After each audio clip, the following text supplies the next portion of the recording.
안녕하세요, 여러분. 소울 스토리타임에 오신 걸 환영합니다. 오늘은 고자쿠라 스즈 작가의 내일을 당신에게 주고 이것은 나의 마지막 연애 편지를 시작합니다. 사랑과 작별의 마음이 담긴 이야기를 함께 들어볼까요? 제1장 비겐 뒤의 멜랑콜리. 미즈키, 안녕. 우리 먼저 갈게. 오늘도 리스와 가이토는 함께 교실을 나섰다. 어차피 동아리 활동을 마치고도 함께 집에 돌아갈 텐데 교실에서 본관 출입문까지 몇십 미터마저 굳이 함께 가야 할까 하는 생각이 머리를 스쳤다. 물론 그 짧은 시간 또한 연인인 두 사람에게는 소중한지도 모른다. 그러나 두 사람의 모습이 시야에서 사라지자 이런 생각도 내 머릿속에서 금세 사라졌다. 요 사흘간 정체 모를 종이조각 한 장이 내 머릿속을 독차지하고 있기 때문이다. 나는 메모장만 한 크기의 편지지를 바라보며 도서실로 걸음을 옮겼다. 편지답게 아이하라 미즈키에게로 시작되는 첫머리. 다음으로 러브레터 같은 한 문장. 마지막에 사토라는 이름. 나는 복도에서 혼자 앓는 소리를 냈다. 다행히 주변에 아무도 없어서 관심받지 않고 넘어갔다.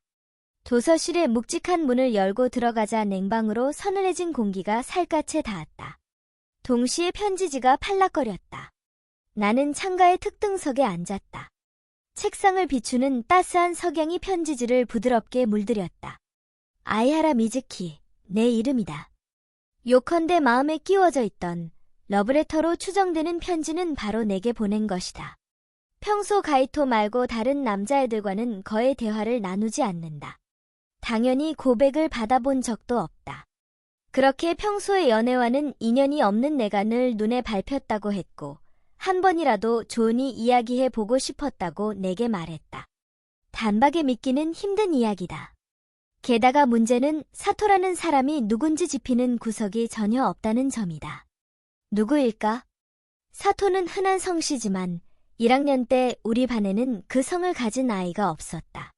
이 사토라는 사람과 분명 어디선가 접촉했을 것이다 싶어서 기억을 더듬어 보았지만 그럴 법한 사람이 전혀 떠오르지 않았다. 나는 고민에 고민을 거듭하며 사흘을 보냈다. 그건 그렇고 이 편지를 보면 기분이 묘해진다.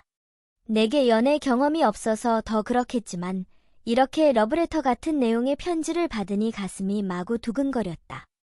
리스처럼 존재감 넘치는 친구가 늘 곁에 있다 보니 내게 흥미를 느낄 사람은 없을 거라고 체념했던 터라 나만 봐주는 사람이 있다는 사실을 알게 된 것만으로도 인정받은 기분이었다. 검은색 볼펜으로 쓴 글씨에서는 진지함과 성실함이 배어나 아주 공들여 편지를 썼다는 것이 잘 전해졌다. 사토는 대체 어떤 사람일까? 열심히 기억을 돌이켜봐도 고등학교에 와서 알게 된 남자애 중에 사토라는 아이는 없다. 당연한 건지도 모른다. 편지 내용으로 보건대 사토는 나와 이야기해 본 적이 없는 듯하다. 한 번이라도 조은이 이야기해 보고 싶었어라고 했으니까. 그나저나 왜 과거형일까? 그 의문이 떠오른 순간 나는 깜짝 놀라고 말았다. 이 편지는 도서실에서 내가 늘 앞에 펼쳐두는 나스의 소세키의 마음에 들어 있었다. 즉, 사토는 내가 방과 후마다 도서실에서 마음을 들고 앉아 있다는 걸 안다. 반사적으로 주변을 두리번거렸다.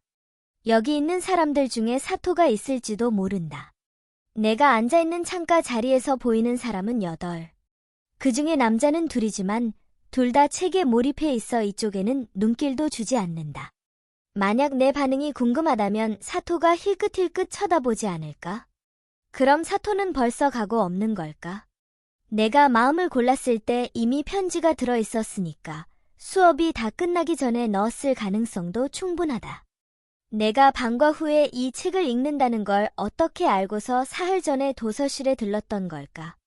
편지, 읽었어. 2학년 2반 아이하라 미즈키한테 보낸 거 맞아? 내가 아는 사람 중에. 이름이 사토인 사람은 생각이 안 나서. 미안해. 그리고 도서실 책에 끼워두면 다른 사람이 볼지도 몰라. 답장을 보낸다면 신발장에 넣어두거나 직접 주면 좋을 것 같아. 좋아, 됐다. 쪽지를 햇빛 쪽으로 들어 올리자 손가락에 윤곽이 비쳤다.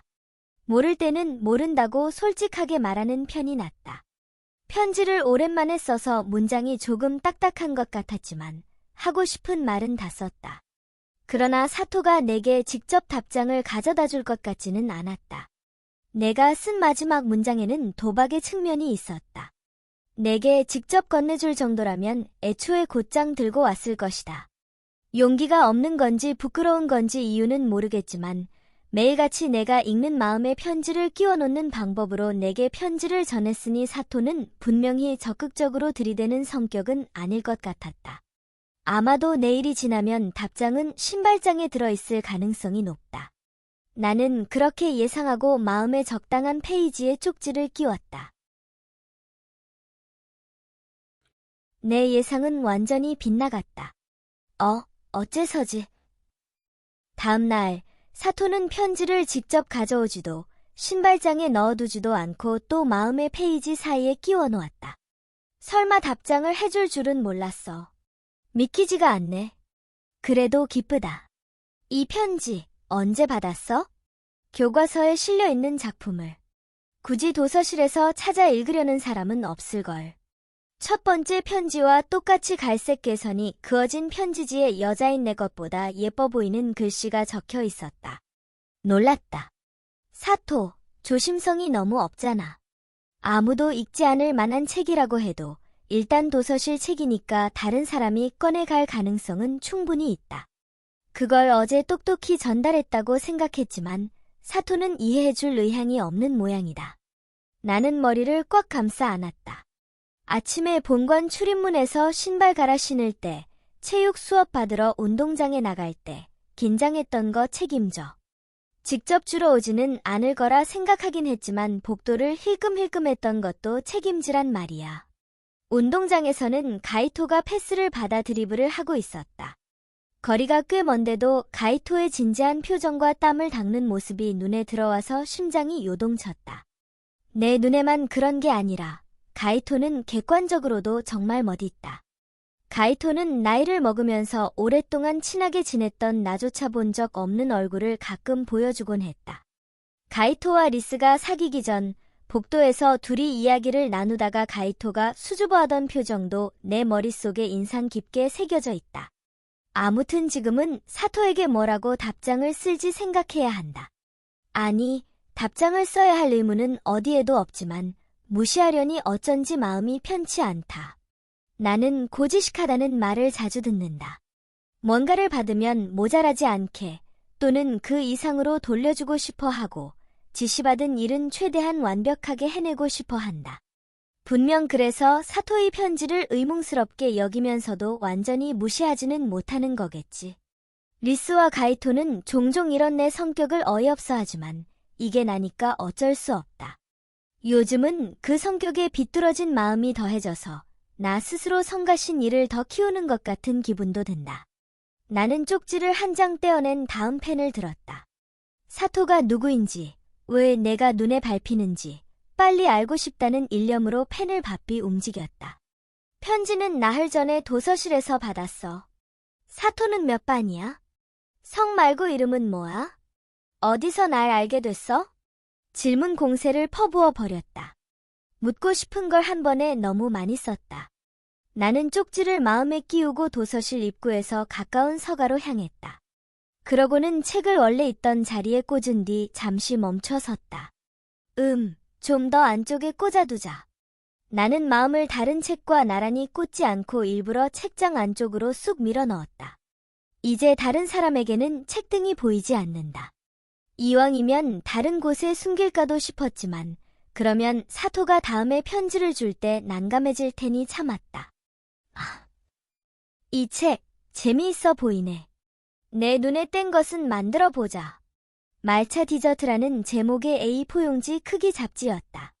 도서실 대출 카운터 앞에 설치된 특별 코너에는 도서위원이 추천하는 책이 몇 권 진열돼 있다.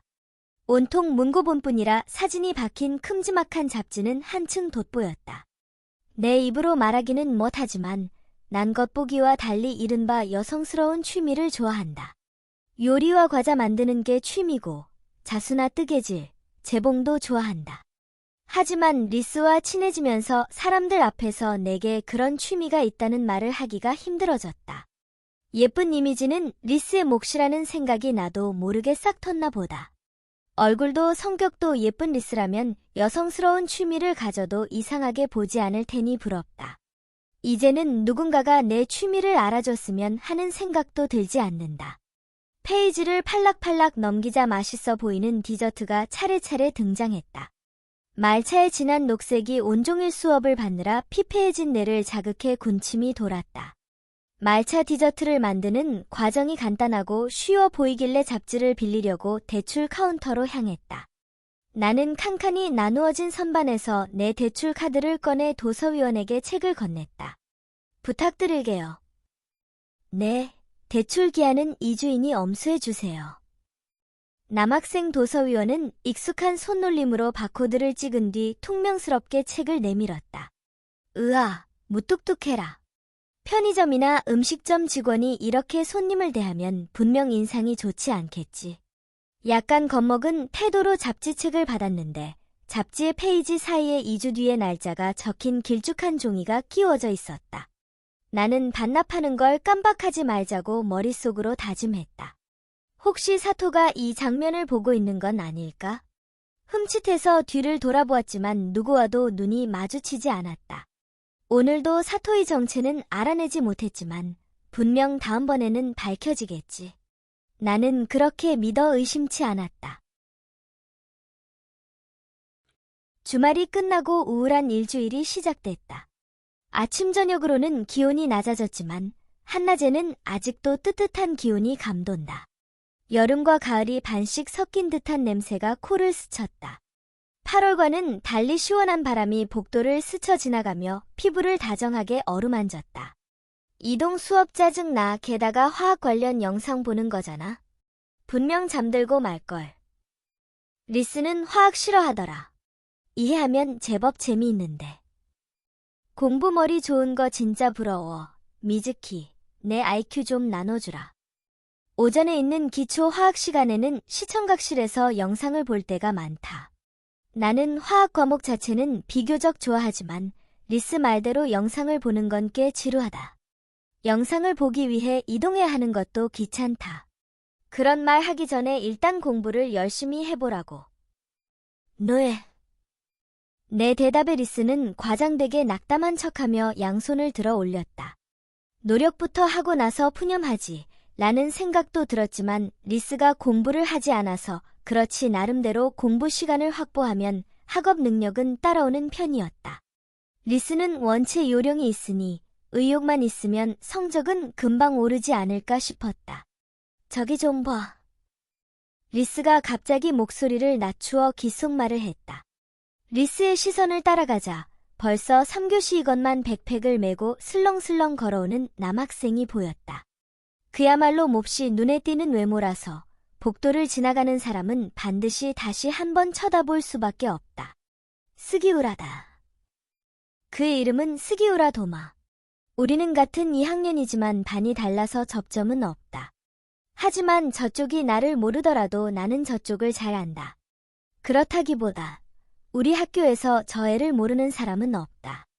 스기우라는 이른바 문제아니까. 매일같이 지각하고 누구와도 어울리지 않는 외로운 늑대 타입.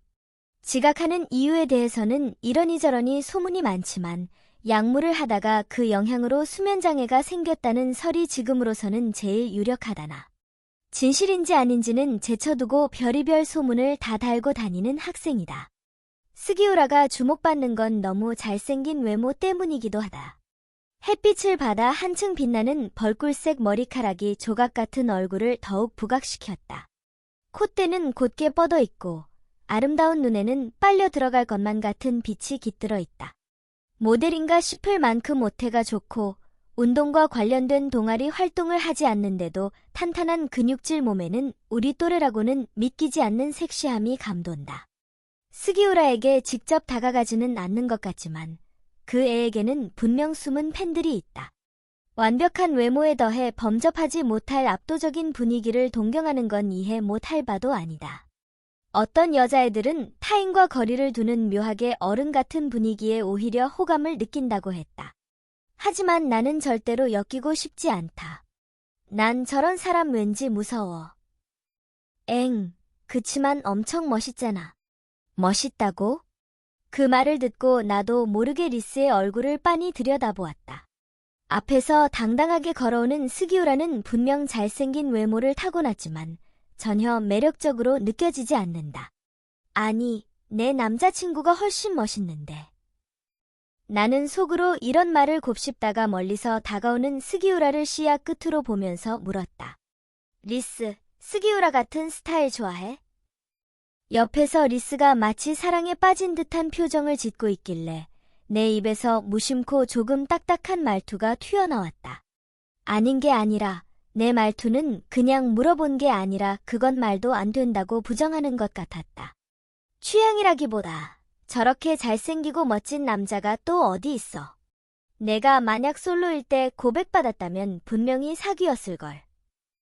뭐? 거절하는 사람이 있긴 있을까? 뭐, 스기우라 정도면 그냥 멀찍이서 바라보는 것만으로 만족할지도 뭐랄까. 너무 멋있으면 다가가기가 좀 어렵잖아. 리스의 말에 울컥 화가 치밀었다. 내 심장이 뛰는 소리가 고막 안쪽에서 귀를 막고 싶어질 만큼 크게 울렸다. 얘는 남자친구 가이토가 있는데 지금 무슨 소리를 하는 거지? 그것도 모자라서 가이토가 없었다면 사귀었을 거라고? 믿기지가 않네. 한결같이 가이토만 좋아하는 내가 바보처럼 느껴졌다. 물론 리스의 무신경에도 화가 났지만 그보다 가이토에게 선택받은 리스가 사람을 겉모습으로만 판단하는 듯한 말을 했다는데 낙담했다. 결국 리스도 가이토의 겉모습에 끌렸다는 건가? 난 가이토의 상냥함과 성실함을 누구보다도 잘 이해하고 그 부분을 좋아하는데 그렇게 말할 거면 나한테 양보하라고 속으로 소리쳤다. 일단 잘생기기만 하면 스기우라든 다른 남자든 가이토가 아니어도 상관없는 건가? 그렇담 가이토만 바라봐온 내게. 아이, 지금 미즈키 표정 무서워. 왜 그래? 리스가 내 얼굴을 들여다보더니 약간 걱정스러운 표정으로 눈꼬리를 축 내렸다. 미안. 나는 희미하게 웃으면서도 어찌할 수 없는 안타까움에 시달렸다. 시끄럽게 쿵쿵 뛰는 심장은 진정시키려고 할수록 더 빨리 뛰었고 가슴에 굵은 못이 박히는 듯한 고통이 덮쳐왔다. 괜찮아? 미즈키가 기운 없으면 나 걱정돼. 무슨 일 있으면 나한테 바로 말하기다. 응, 알았어. 괜찮아. 고마워. 뭐라고 표현할 수 없을 만큼 괴롭다. 분노인지 충격인지 슬픔인지 실망인지 엉망진창으로 뒤엉킨 마음이 가슴속에서 소용돌이친다. 나는 최대한 감정이 겉으로 드러나지 않도록 빠른 말투로 대답했다. 언제부터일까? 리스에게 말할 수 없는 불만을 품게 된 건 이야기를 나누는 것만으로도 기운이 나고 시시한 일로도 함께 웃을 수 있던 날들이 아득히 먼 옛날처럼 느껴졌다. 리스와 나는 더 이상 단짝이라고 볼 수 없을지도 모른다. 우리 관계는 벌써 속에서부터 무너졌는지도 모른다. 그런 복잡한 기분으로 앞을 보다가 지나쳐가는 스기우라와 눈이 마주쳤다. 역시 날 기억할 리 없겠지? 몇 반인지도 모르고 얼굴도 모르는 상대라니. 무섭겠다. 미안해. 그렇지만 아직 아이하라를 만날 용기가 나질 않아서. 가르쳐 줄 수 없어. 그래도 너와 이야기하고 싶고 너에 대해 더 알고 싶어. 제멋대로라는 건 잘 알아. 그래도 지금처럼 책을 통해 편지를 주고받을 수 없을까? 부탁이야. 그날도 방과 후 도서실에 가보니 마음의 편지가 끼워져 있었다. 편지를 본 순간 참 이기적이네라는 생각이 들었다. 사토는 나에 대해 이것저것 알고 있는 것 같지만 나는 사토에 대해 아무것도 모른다. 사토라는 성씨 외에는 정말로 아는 게 없다.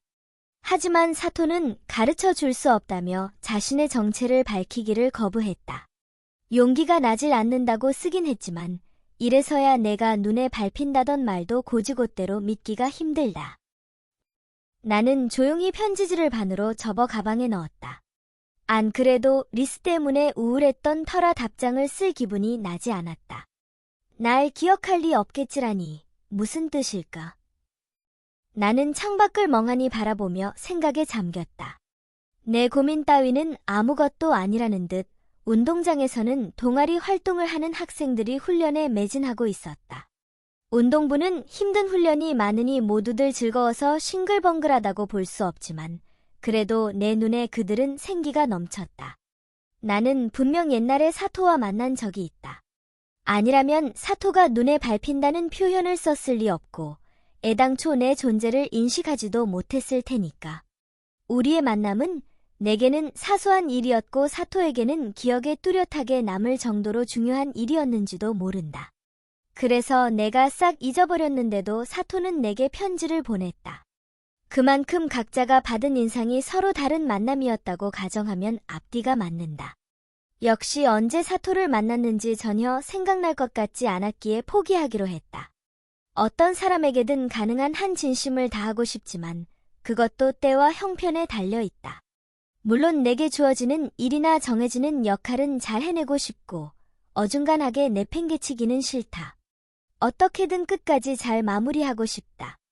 하지만 이 편지를 주고받는 것은 그런 마음과는 별개의 문제로 쌍방의 의사가 있어야 비로소 성립되는 법이다.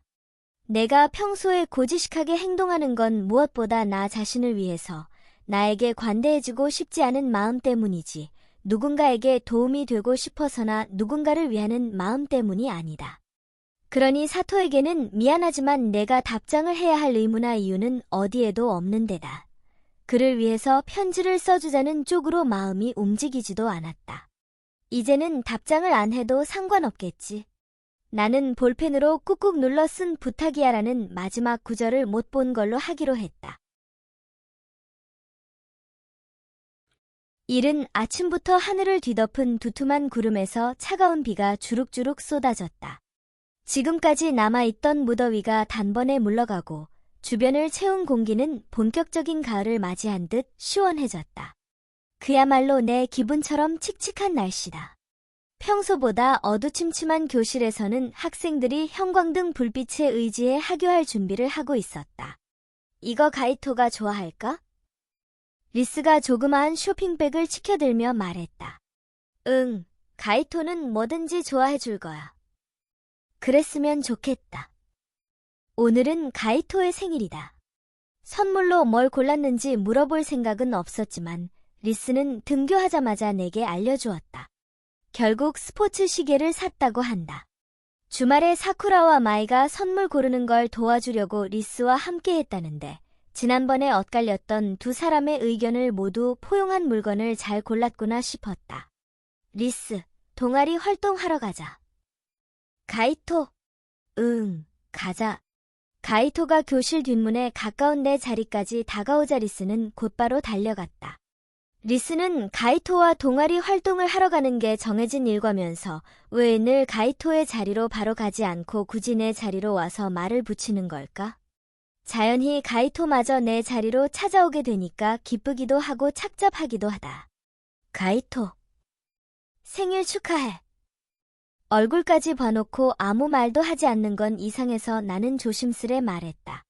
어릴 적부터 생일날이면 매번 서로 축하 인사를 건네던 사이라 언급하지 않으면 오히려 부자연스럽다. 고마워. 안 까먹었네. 당연하지. 가이토의 환한 웃음을 보고 싱숭생숭해진 마음을 감추기 위해 나는 그만 퉁명스럽게 대답하고 말았다. 나도 안 까먹었어. 내 생일 7월 23일이잖아. 응. 가슴이 철렁 내려앉았다. 가이토도 기억하고 있구나. 분명 나만 기억하는 줄 알았기에 가이토가 내 생일을 단번에 말하자 마음속에 따스함이 번져나갔다. 아, 그럼 따지자면 미즈키가 연상인가? 나보다 누나였네. 무슨 소리야. 나는 뺨을 잔뜩 부풀리며 기분 상한 척했지만 가끔 가이토의 어린애 같은 면을 보면 내게는 마음을 터놓는 것 같아서 기쁘다. 갈게. 미즈키, 바이바이. 내일 봐. 살짝 손을 흔들고 멀어지는 두 사람의 뒷모습을 바라보았다. 가이토에게 생일 축하한다고 말하길 잘했다. 이런 하잘것없는 대화도 내게는 소중한 시간이라 가슴이 금방 벅차오른다. 평소 나무랄 때 없던 리스의 웃는 표정에도 지금은 조금 어색함이 어린 것 같았다. 생일 선물을 주는 임무를 곧 수행해야 해서 분명 긴장했겠지. 운동장 바닥에 물이 많이 고여서 오늘 축구부는 체육관에서 훈련할 것이다. 그렇다면 오늘은 나도 도서관에 갈 이유가 없다. 어쩔 수 없이 오늘은 이만 집에 갈 생각으로 가방을 챙겨 교실을 나섰다. 사토에게는 벌써 일주일이나 답장을 하지 않았다. 누군지도 모르는 사람을 위해 내 시간을 쓰는 게 맞나 싶었고 답장을 재촉하는 편지도 끼워져 있지 않았기에 이대로 편지 교환을 끝낼 생각이었다.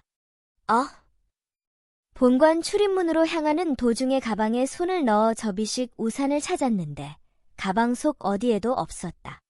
분명히 오늘 아침에 집을 나설 때 가방에 우산을 넣은 기억이 있다. 어쩌면 교과서나 노트와 함께 책상 서랍 속에 넣었는지도 모른다. 아니, 거기밖에 없다. 계단을 다 내려와 이미 출입문이 보였지만 나는 교실로 돌아가기로 했다. 습기를 머금은 복도를 걸을 때마다 실내화에서 찍찍 소리가 났다. 교실에 도착하자 뒷문이 활짝 열려 있었다. 나는 아무 생각 없이 들어가려다 당황해서 걸음을 딱 멈췄다. 어쩐지 좋지 않은 예감이 온몸을 휘감았다. 미즈키짱, 좀 깨지 않아? 아까 말하는 거 들었어? 나는 무심코 숨을 멈추고 얼른 문 뒤로 몸을 숨겼다. 방금 미즈키짱이라고 했다. 이치노세 앞에서 끼 부리는 거 말이지? 저번에도 그랬지만 들떠있는 거 다 티나. 뭐? 단번에 심장 박동이 빨라졌다. 심장이 쿵쿵 날뛰며 목구멍까지 올라올 것처럼 묵직한 통증이 느껴졌다. 우리나 다른 여자애들이랑 이야기할 때랑은 태도가 완전 다르잖아. 잘생긴 남자애랑 대화하니까 좋아 죽겠다 이거지. 문 하나를 사이에 두고 들려오는 두 사람의 목소리. 분명 사쿠라와 마이다. 내 심장 소리는 여전히 귓속에 울려 퍼지고 있다. 나는 괴로운 나머지 양손으로 가슴을 꽉 눌렀다. 처음에는 혼란스러워서 무슨 상황인지 파악하지 못했지만 둘이 내 험담을 하고 있다는 게 서서히 이해됐다. 이마에 식은땀이 배어나고 숨이 멎을 것만 같았다. 날 그렇게 생각하고 있었구나. 리짱이 없으면 이치노세랑 아는 척도 못했을 거면서.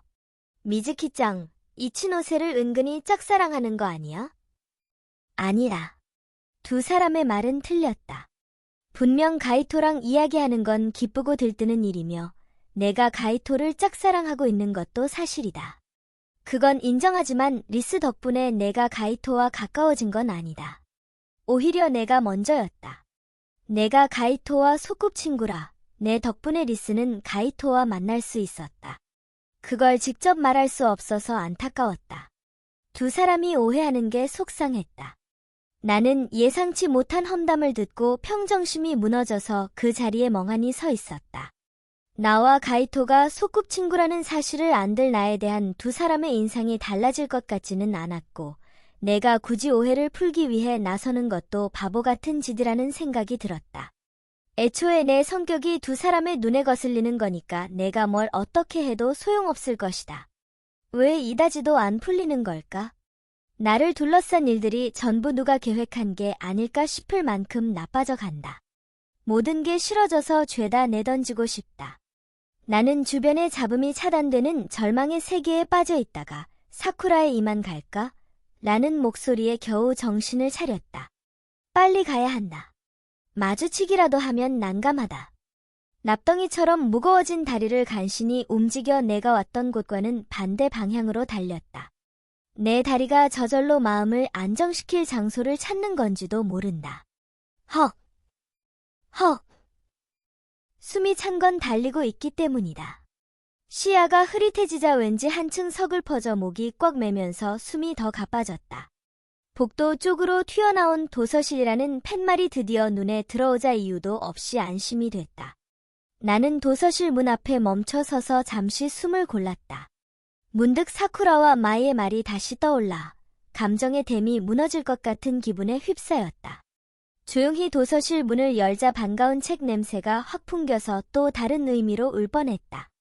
나를 반겨주는 곳은 여기, 도서실뿐이다. 입구에 가까운 서가에서 마음을 꺼내 페이지를 팔락 넘겨보았다. 사토이 편지는 어디에도 없었다. 내가 답장하지 않은 게 이유겠지. 답장을 재촉하지 않는다는 점에서 사토이 됨됨이가 느껴졌다. 어쩌면 내게 그렇게까지는 마음이 없는지도 모르지만 나는 책을 들고 늘 앉는 창가 자리로 갔다. 큰 창문 밖으로 무릉덩이가 생긴 한산한 운동장이 보였다. 비를 뿌리는 잿빛 하늘 아래에서 훈련을 하는 동아리는 역시 없었고 동쪽에 있는 체육관에서 새어나오는 따뜻한 불빛이 눈길을 끌었다. 투둑투둑 규칙적인 소리를 내는 빗방울이 무릉덩이에 떨어져서 존재감을 드러냈다. 코 속이 찡하니 아픈가 싶더니 눈에 천천히 눈물이 차올라 빗방울이 굵어져서 그런 거라고 착각할 수도 있을 만큼 시야가 흐려졌다.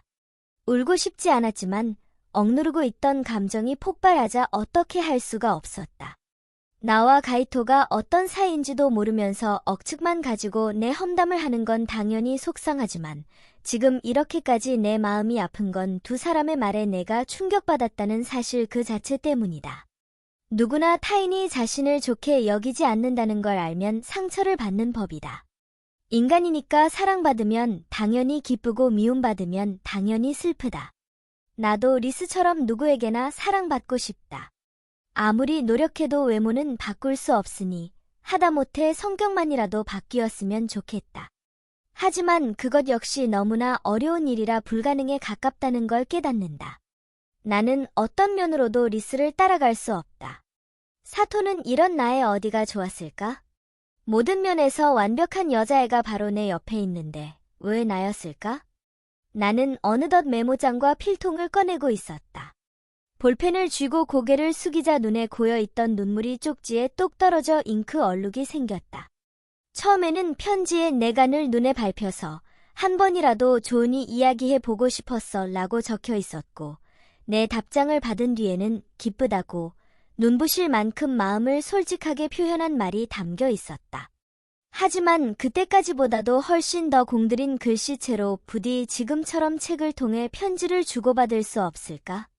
부탁이야 라고 적은 사토이 편지를 나는 내 잣대에 따라 판단하고 외면했다. 지금도 나는 눈물 날 만큼 상처받았기 때문에 사토에게 의지하려고 편지를 쓰고 있다. 그럼에도 불구하고 이런 내가 좋다고 말해준다면 그런 심정으로 일주일 만에 답장을 썼다. 왜 나야? 날 안다면 내가 아주 예쁜 친구와 늘 함께 다닌다는 것도 물론 알 테지? 그런데도 좋은 점이라고는 하나 없는 내가 눈에 밟힌다니? 솔직히 믿기지 않아. 딩동댕동. 다음 날 모든 수업이 끝났음을 알리는 종소리가 울리자마자 나는 교실을 나섰다. 리스에게는 급한 일이 있다고 미리 말해두었다. 사토가 뭐라고 답장했을지 너무 궁금했다. 하지만 내가 일주일이나 편지를 보내지 않았으니 곧바로 내 편지를 봤으리라는 보장은 없다. 과한 기대는 하지 않기로 마음먹고 수업이 끝나기를 기다렸다.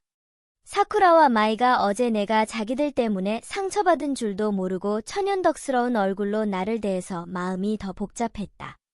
도서실에 도착해 서가에서 마음을 뽑았다. 편지는 안 들어있다. 하루 만에 답장이 올 리 없다.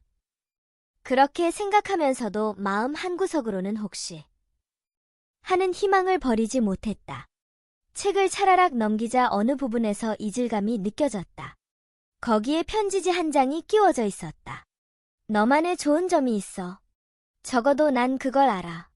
무슨 일 있었어? 나도 모르게 손으로 입을 틀어막았다. 가슴이 꽉 붙잡힌 것처럼 아팠다. 고작 세 줄의 편지에 눈시울이 뜨거워져서 눈에 익숙한 편지지를 3개 움켜쥐자 종이가 약간 구겨졌다.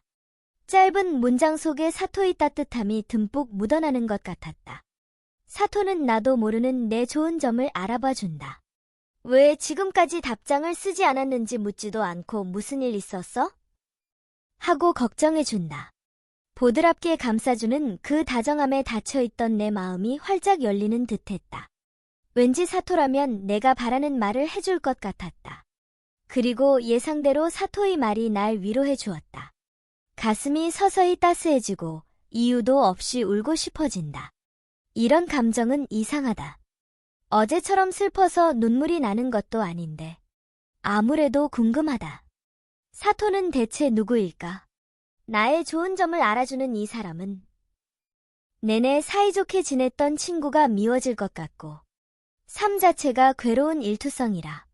요즘 모든 게 싫어졌었어. 걱정 끼쳐서 미안해. 이젠 괜찮아. 고마워. 그리고 여전히 누구인지 궁금해. 아직 못 알려줘? 누구에게도 털어놓을 수 없는 고민을 사토에게는 주저없이 밝힐 수 있다. 심각한 고민일수록 가까운 사람에게는 털어놓지 못하지만 나랑 관계가 없는 사람에게는 어느 정도 말할 수 있는 것과 마찬가지로 사토에 대해 아무것도 모르니까 오히려 쉽게 털어놓을 수 있었는지도 모르겠다. 그렇다면 내가 마지막에 쓴 두 문장은 적당히 거리감이 있어서 좋은 이 관계를 스스로 망치는 것이 되지만 사토가 누구인지 궁금한 마음도 크니까 어쩔 수 없었다. 책에 편지를 끼우고 나만의 특등석에 앉으며 나는 내 지난 행적을 돌이켜 보았다. 지금까지 내가 편지를 읽은 건 방과 후 수업이 끝나고 시간이 조금 지나서다. 수업이 끝나면 내 자리로 오는 리스와 대화하는 게 정해진 일과이므로 애당초 도서실에 가는 시간 자체가 조금 늦다.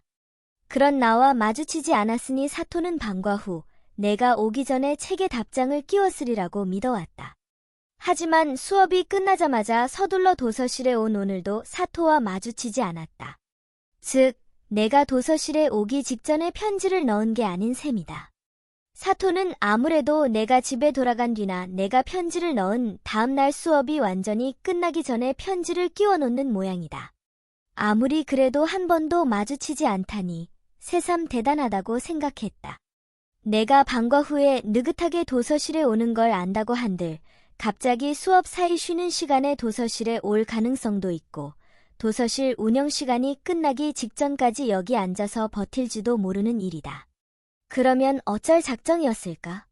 사토가 정체를 밝히기를 아무리 꺼린다 한들 밝혀지는 건 시간 문제일 듯했다. 어쩐지 사토는 자기가 누군지 아직은 직접 알려줄 것 같지 않았으므로 다음에 이런저런 방법을 모색해 보기로 결심했다. 아이하라. 그때 갑자기 누가 내 이름을 불렀다. 나는 어깨를 움찔하며 재빨리 돌아보았다. 놀라게 해서 미안하다. 아, 깜짝이야. 심장 멎는 줄 알았네.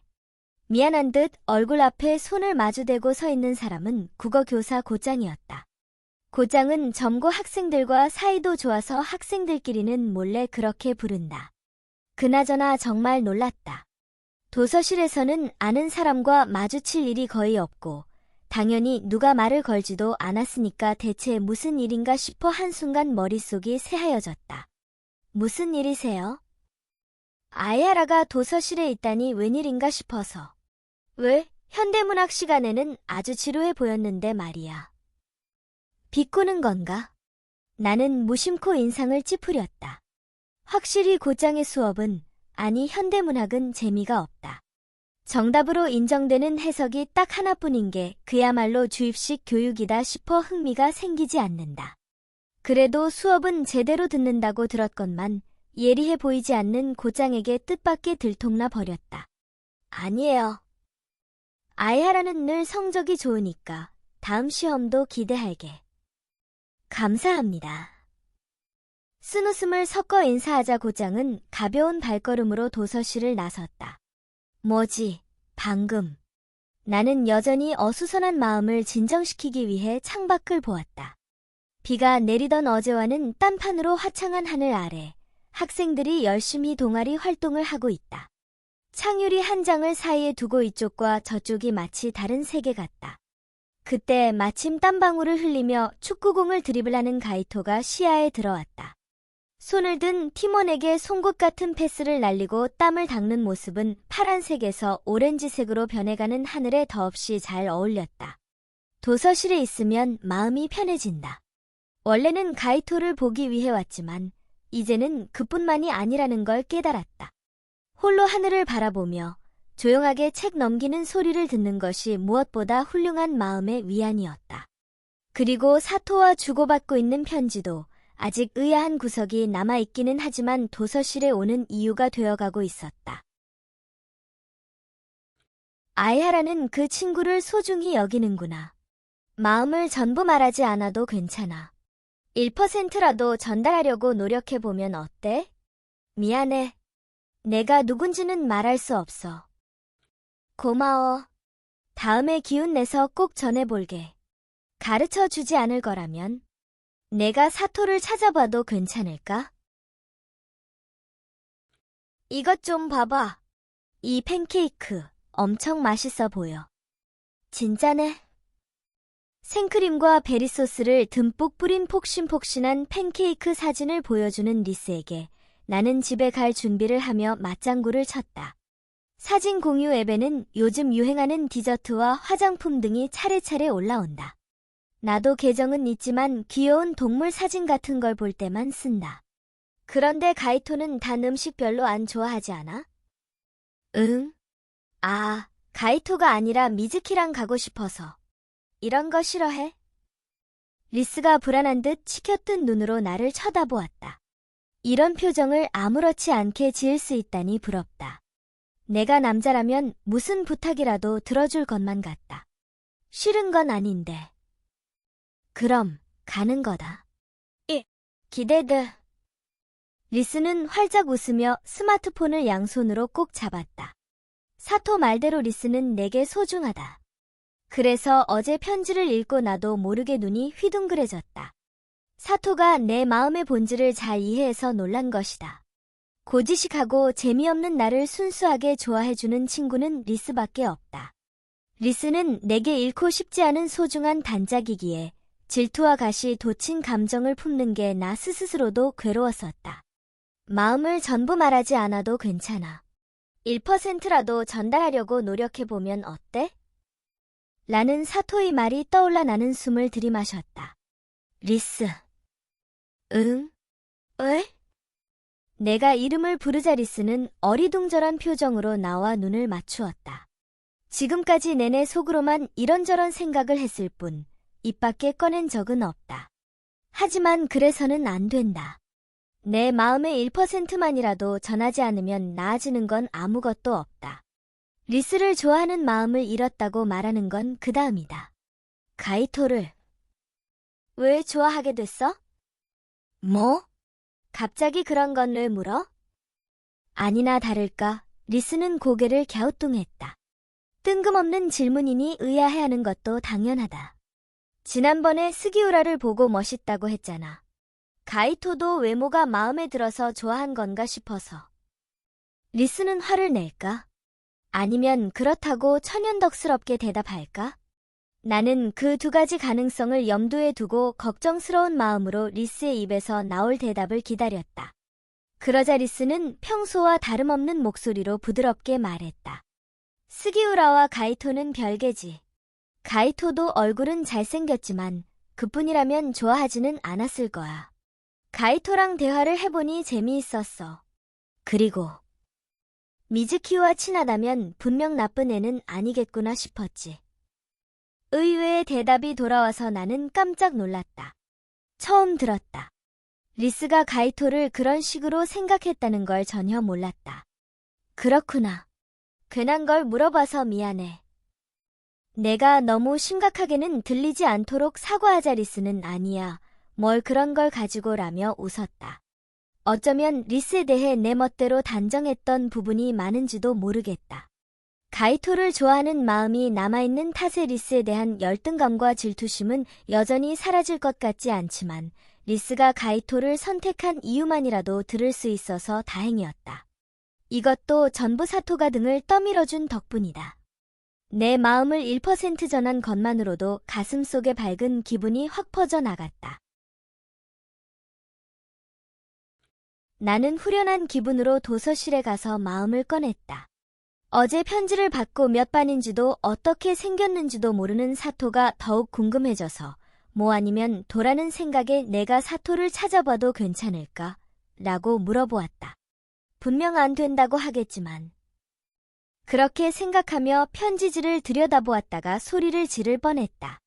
찾아봐도 상관없지만 못 찾을 거야. 우와. 찾아봐도 되는구나. 편지 내용을 읽고 무심결에 입꼬리가 올라갔다. 하지만 사토는 절대 자신을 찾지 못할 거라고 자신하는 것 같다. 왜일까? 이유를 궁금해하면서도 나는 결의를 다졌다. 꼭 사토를 찾아낼 거야. 그때부터 나의 사토 찾기가 시작됐다.